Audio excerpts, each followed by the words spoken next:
Imagine a world where the weather could bankrupt a nation. Sounds impossible? Not quite. Welcome to the reality of our planet, where natural disasters are an undeniable part of life. These catastrophic events, as you might know, are sudden and violent disturbances in the environment resulting from forces of nature. They can take many forms: hurricanes, earthquakes, floods, wildfires, and more. Each one in its own way has the potential to unleash widespread devastation. But the destruction wrought by these calamities isn't limited to the heart-wrenching loss of lives or the rubble of structures that once stood tall. No, the impact of these disasters extends much further, reaching into the economic fabric of our societies. Consider this. When a disaster strikes, the immediate response involves rescue and relief operations, medical assistance and temporary shelters, all of which require significant financial resources. In the aftermath, the rebuilding process begins. Homes, roads, bridges, schools, hospitals, the list goes on. The cost of reconstructing these structures can be astronomical, often running into billions of dollars. And then there's the ripple effect. Businesses shut down, jobs are lost, and trade is disrupted. The economy of an affected area can take a severe beating, sometimes taking years, if not decades, to recover. Moreover, these disasters can also impact the national economy. Governments often have to divert funds from other sectors to aid in disaster recovery, which can lead to budget deficits and increased public debt. And let's not forget about the global implications. In our interconnected world, a natural disaster in one country can have economic repercussions in another, affecting international trade and global supply chains. In a nutshell, the economic toll of natural disasters can be as devastating, if not more, as their physical destruction. The numbers are staggering, with the World Bank estimating that these disasters cause an annual global economic loss of over $300 billion. Natural disasters, it seems, carry a price tag much heavier than one might expect. A price that we, as a global community, must bear. And as the frequency and intensity of these events continue to rise due to climate change, the economic stakes are only getting higher. Take Hurricane Katrina, for instance, one of the deadliest hurricanes in the history of the United States. In late August of 2005, this monstrous storm barreled through the Gulf Coast, leaving a trail of destruction in its wake. New Orleans bore the brunt of the impact, with floodwaters submerging about 80% of the city. The immediate impact was devastating. Homes were destroyed, businesses were wiped out, and countless lives were tragically lost. But the true cost of Katrina was far more than the sum of its physical damage. It had a profound, far-reaching impact on the American economy. Following the hurricane, the Gulf Coast region saw a sharp decline in economic activity. The region's key industries, including tourism and oil production, were severely disrupted. In the immediate aftermath, the US GDP growth rate fell by 1.5%, a significant drop by any measure. The job market also took a hit. Thousands of people lost their jobs overnight, leading to a spike in the unemployment rate.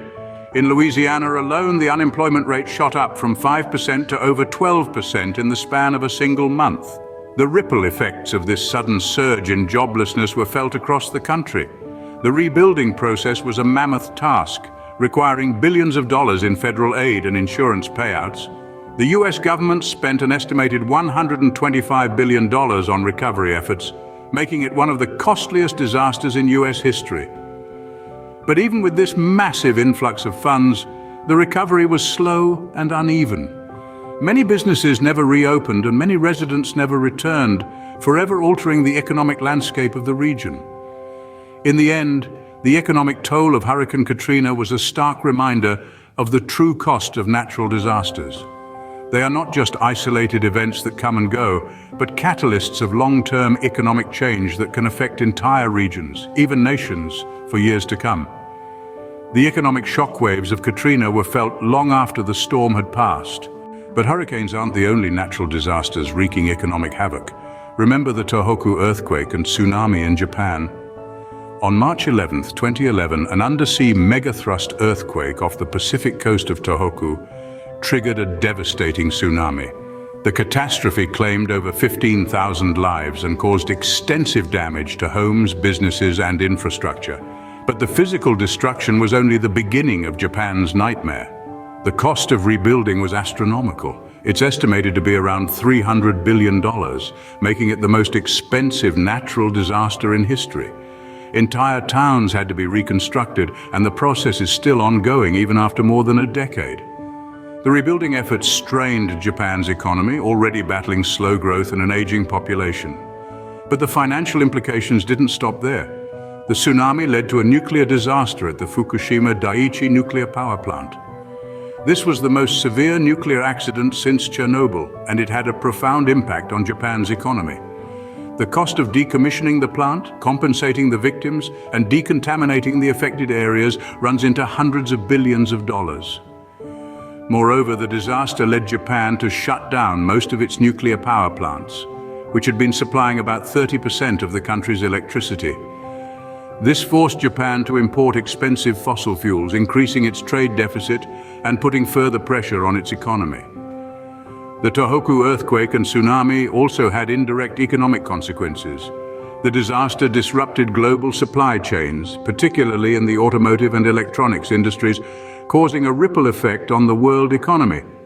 Additionally, the incident sparked a global debate on the safety of nuclear power, leading to policy changes and increased costs in many countries.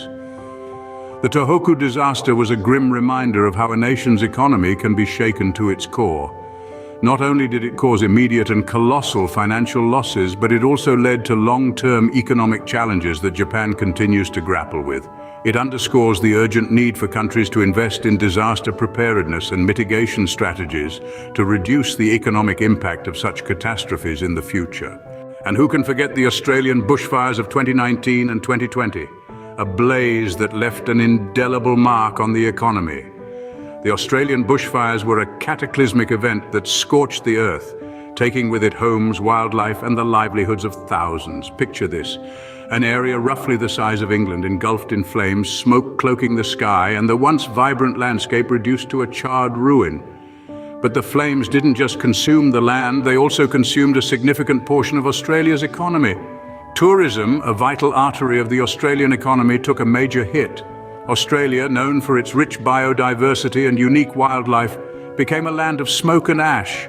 The images of the fires, so widely circulated, painted a grim picture for potential tourists. Visitor numbers plummeted, and with them, the revenue that the tourism industry relied upon. The fires didn't just scare off the kangaroos and koalas, they scared off the tourists too. Then there was the cost of recovery and rebuilding. The scorched land required rehabilitation. Homes needed to be rebuilt and communities had to be restored. This came at a staggering cost, further straining an economy already wounded by the fires. And let's not forget the loss of productivity. People unable to work due to the fires, businesses shuttered, and agricultural land laid waste, all meant a significant drop in economic output. This was not just a disaster of the present, but one that would cast a long shadow into the future. But there's more than meets the eye. The economic impact of the bushfires was not just confined to Australia. It rippled across the globe, affecting global supply chains and causing a spike in the prices of certain commodities. In the end, the Australian bushfires were more than just a natural disaster. They were a stark reminder of the economic toll that such disasters can exact. They were a wake-up call to the world, a signal of the dire need for proactive disaster management and climate action. The bushfires were a stark example of how natural disasters can burn a hole in a country's economy. But the economic impact of these disasters isn't just felt locally. It ripples across the globe. When a natural disaster strikes, it's not just the immediate area that feels the aftershocks. The economic consequences can spread far and wide, creating ripples that can touch every corner of the globe. Consider this: we live in an interconnected world. Our economies are intertwined, bound together by a complex web of supply chains and trade relations. When a hurricane devastates a major port, or an earthquake damages a key manufacturing hub, the effects echo far beyond the disaster zone. Global supply chains, for instance, can be heavily disrupted. The production of goods often relies on a choreographed dance of components and raw materials moving across countries and continents. When a link in this chain is broken by a disaster, it can halt production, delay shipments, and create a domino effect of economic disruption. Take the automotive industry. It's not uncommon for a single car to have parts from multiple countries. If a flood in Thailand disrupts the production of electronic components, it can stall assembly lines in Japan, Europe, or the United States. The ripple effects can lead to job losses, reduced profits, and even potential bankruptcies. International trade is also impacted. Countries that rely heavily on exports can see their economies take a hit when their goods can't reach global markets. On the flip side, import-dependent countries might face shortages and price hikes when their usual sources are cut off. And let's not forget about the fluctuations in global markets. Natural disasters can lead to volatility as investors react to uncertainty and potential losses. This can affect investment patterns and economic stability around the world. In short, the economic ripples of a natural disaster can reverberate around the world, disrupting supply chains, impacting trade, and causing market fluctuations. The costs of these events are not just counted in the billions spent on recovery and reconstruction, but also in the economic disruptions they cause worldwide. Natural disasters, it appears, hold the power to not just reshape landscapes, but also economies.